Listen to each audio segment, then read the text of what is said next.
How would you describe your road to success? The freelance journalist Rick Jones wrote an article about me as a result of me working at Lord's in Time Out magazine. A BBC radio producer saw this and thought, oh, I'd love to meet this man, because I talked about my cousin was Geoffrey Dujon, who was a famous West Indian wicketkeeper and batsman. My grandfather had cooked at the White House in America. She met me and said, I'd really like to get together, because the final bit said, what would you like to do? And I said, I'd like my own programme. Thinking there was TV, she thought it was radio. And I went on and had my own radio show, which I got nominated for the Glenfiddich and Sony Award, called More Nosh, Less Dosh.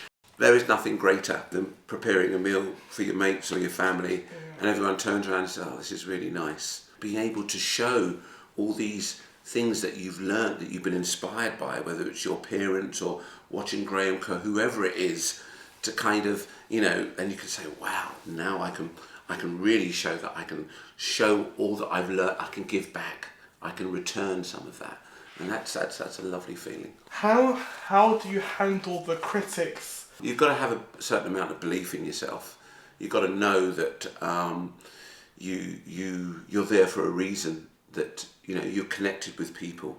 There is a bond, and no one can ever take that away from you. You kind of, I wouldn't say ignore media things, because it balances itself out. One needs the other. Do you know what I mean? To kind of propel you into, or put you onto another level. What advice would you give to young people to achieving their goals? Personally, I think what the three key elements is energy, enthusiasm and passion. I really would have to say that it's my mother that inspired me, because she gave me the belief and the freedom to be able to cook in the kitchen. To being able to make those little fairy cakes from a very, very early age, all those things, that's what inspires you. That's what kind of gives you that belief that you can go on and be honest with yourself, be able to express yourself. I'm Jerome, this is the I'm Inspired Project for Exposure, and thank you for watching.